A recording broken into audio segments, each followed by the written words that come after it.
Fabric की इस strip से आज हम कुछ नया और यूनिक बनाएंगे। तो यहाँ पर मैंने 3 कलर की फैब्रिक की स्ट्रिप ले ली है। उसको हम 1 बाय 1 इस तरह से सिलाई लगाएंगे और एक पार्ट तैयार कर लेंगे। तो यहाँ पर मैंने स्ट्रिप को 1 बाय 1 उस पर सिलाई लगाकर एक बड़ा वाला पार्ट तैयार कर लिया है। उसके बाद हम इसी ही कलर की तीनों स्ट्रिप लेंगे और एक छोटा पार्ट तैयार करेंगे। तो यहाँ पर मैंने तीनों कलर की एक एक स्ट्रिप ले ली है और उसको भी हम इसी ही तरह से सिलाई लगाकर एक छोटा पार्ट तैयार कर लेंगे। तो यहाँ पर मेरा छोटा वाला पार्ट भी तैयार हो गया है। उसके बाद हम उसको एक प्रेस कर देंगे। प्रेस करने के बाद जो छोटा वाला पार्ट है उसको हम इस तरह से फोल्ड कर लेंगे। फोल्ड करने के बाद हमें उस पार्ट को एक राउंड शेप दे देना है। तो इस तरह से मैंने फोल्ड कर लिया है, उस पर इस तरह से निशान लगाया है।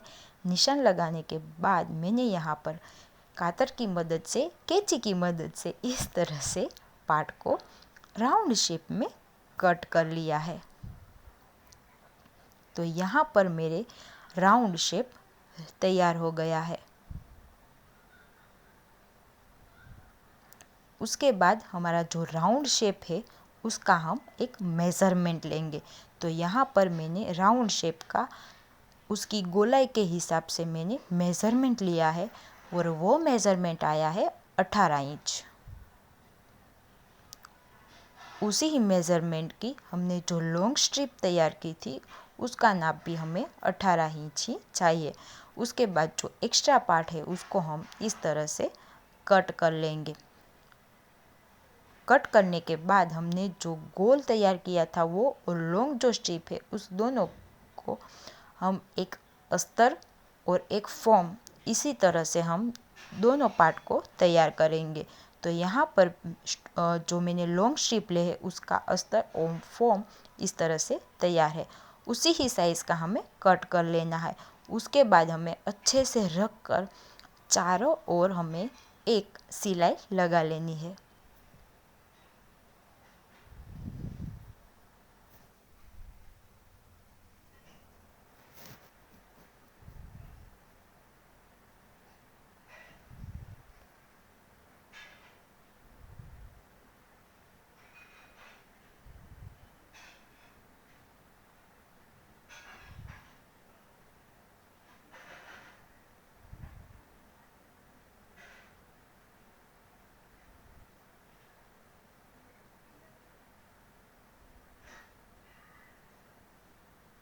उसके बाद हमने जो राउंड शेप कट किया था ना उसका भी हम इस तरह से राउंड शेप में एक सिलाई लगा लेंगे।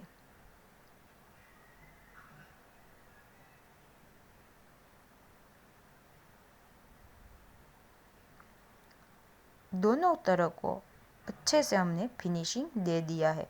उसके बाद जो हमारा लॉन्ग स्ट्रिप था उसको मैंने इस तरह से फोल्ड कर लिया है और उस पर हम इस तरह से एक सिलाई लगाएंगे। सिलाई लगाने के बाद हमारा कुछ इस तरह से पार्ट तैयार हो गया है। उसके बाद जो हमने गोल राउंड तैयार किया था उस पर जो फैब्रिक है लॉन्ग उसको हम इस तरह से उल्टा रखेंगे और इस तरह से हम उसको अच्छे से रख कर उस पर इस तरह से हम एक सिलाई लगा लेंगे।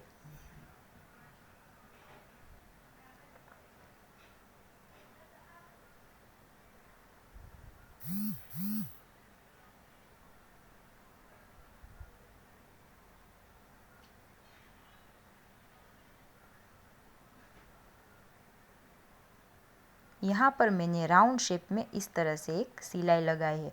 उसके बाद जो नीचे का हिस्सा हमारा रो दिखता था उस पर हम एक स्ट्रिप की मदद से इस तरह से उस पर एक फिनिशिंग दे देंगे।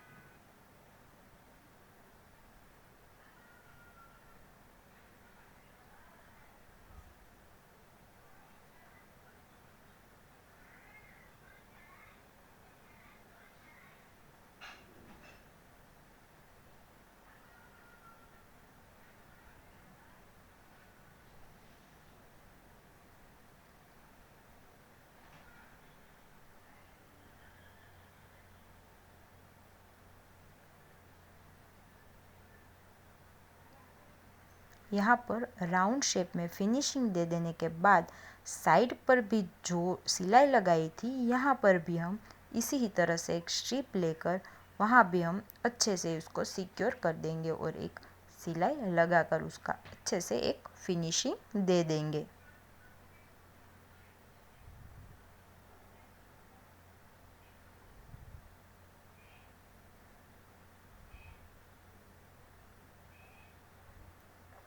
अच्छे से फिनिशिंग दे देने के बाद हम उसको इस तरह से एक पलटा लेंगे।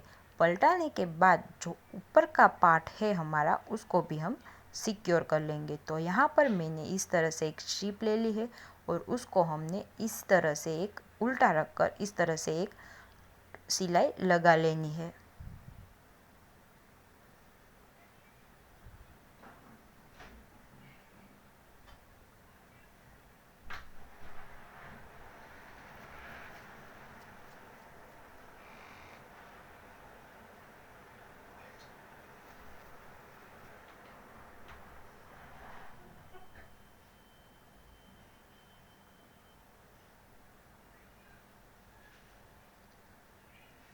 उसके बाद एक्स्ट्रा पार्ट को हम कट कर लेंगे और उसको हम इस तरह से फोल्ड कर कर अच्छे से एक फिनिशिंग दे देंगे।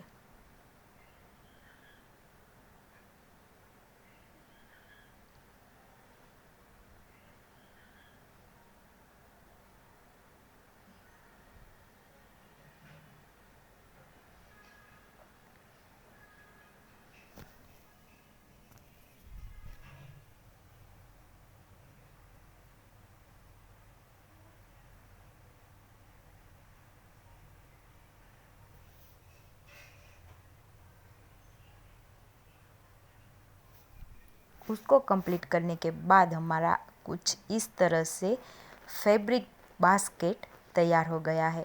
उस पर आप आपका कोई कॉस्मेटिक का सामान, अगर आप सिलाई करते हो तो उसका सामान, अगर आपको किचन में अच्छा लगता है तो आपको किचन का भी सामान उस पर इस तरह से अंदर रख कर ब्यूटीफुल सा एक फैब्रिक बास्केट तैयार कर सकते हो।